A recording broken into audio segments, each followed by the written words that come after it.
everyone, it's me again, and I just want to talk about some things that's been on my mind lately. We can't allow ourselves to be deceived willingly. Willing deception is dangerous, and it can truly distract you from what the Lord has set for you. You won't even have certain thoughts, like your mind won't even be in a place of receiving His word or where He wants you to think or be at in life if you are still allowing certain things in. And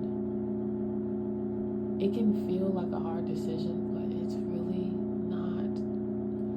As hard as that truth is, it's the truth. And we can't waste His time, really. It'll feel like a waste of our time. Yes, we'll feel that first. Most humans will feel that first. But it's truly a waste of God's time, because He set a will and literally, like, you have a purpose here. And to act like you're going to follow it and then don't, it makes no sense. But it's important to have that time to think about the decisions that you're making, the choices that you're making, and why. And if they feel uncomfortable and just undesirable to think about, just take that day or two to really think about the decision, the choice you're going to make, and the impact of it. Okay? Because we can't run away from God. We can't run away from Jesus. We're gonna have to face it. We're gonna have to face our past, and all of those things come back to decisions and choices. So it's not easy, but this is the walk that we're on with Him, and you commit yourself to that. You commit yourself to that forever. It's no 1 foot in, 1 foot out. No lukewarmness. Is 100 or 0, and we really have to act in that way. But if it truly feels like something that, like, it doesn't feel right, but you're not quite sure if you should you should completely cut off or leave room, like, ask for understanding, but also a clear and strong spirit, so that you can determine and discern whether or not that decision is right or not, and ask Lord to help you make better decisions. So again, it's really not easy. It really is not. Like, especially if it's hard decisions with your family, with whether that's providing, whether that's family around, whether that's how you decide to go about things. Like, you really have to make the decision to follow Him and pray, and things will fall in line.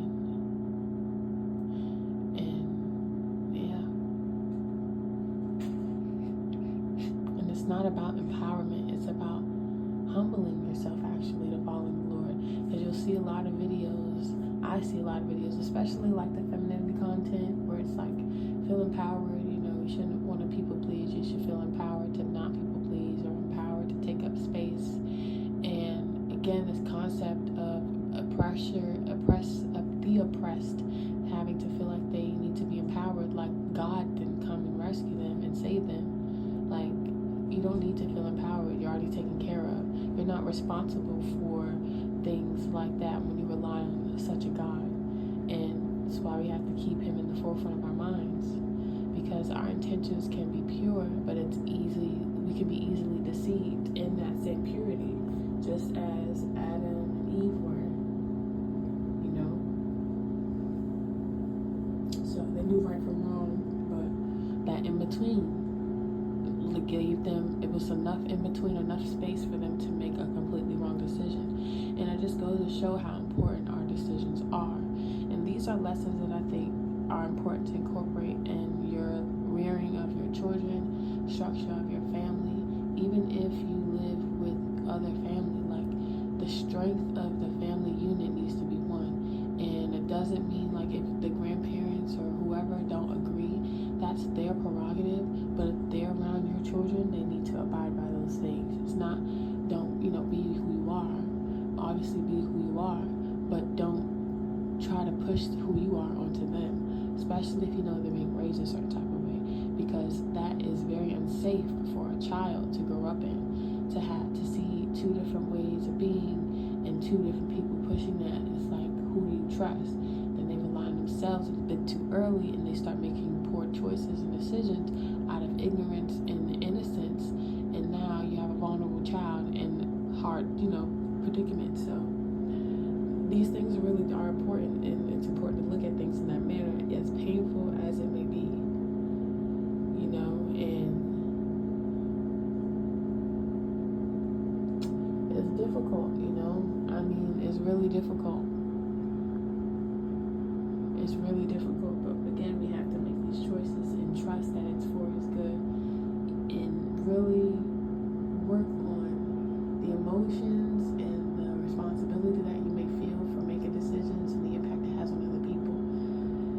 It's hard not to let that bother you too, because especially if you care about them, you're going to feel responsible for how they feel because you love them, but you're not responsible for the path that their life is on, because it was going to be that way anyways. The decisions that were going to be made by them or whomever else would lead them back to this path, because that's where their life was supposed to take them. If it's not in this form, it'll be in another form that reflects the same thing, gives you to the same result at the end. So,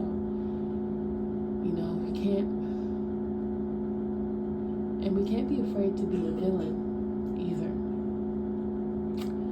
We can't be afraid to be a villain. They say, it's said in the Bible that, Jesus said, just when, before they hated you, they hated me. And if you truly follow God, you will be hated. You will be disliked strongly. And that's a hard pill to swallow when humans, our flesh is wired for connection. But we have to remember that in our spirit, we are deeply connected to the Lord. We are deeply connected to Him in an undeniable way, so that much our flesh can't even deny it. So many different ways to think about this, but the key point is to really, when you take time out to think and reflect on your life, do so in the presence of God, sit at His feet, but also be truthfully honest about the things that you need to do and need not to do, and commit to that. As painful and as hard as it may be, do it. Man, I'm telling you, we have to do it. We have to. It's all for His glory, it's all for His better, all for His worship and praise and honor and uplifting and strengthening His name and His image, and just glorifying Him in all the ways that we can, and knowing that it's all for His good. So I hope that helps someone. I know that's definitely a powerful thing, a difficult thing for us to really move through, but in you're in a period of transition, it's really needed. So I hope this helps you all.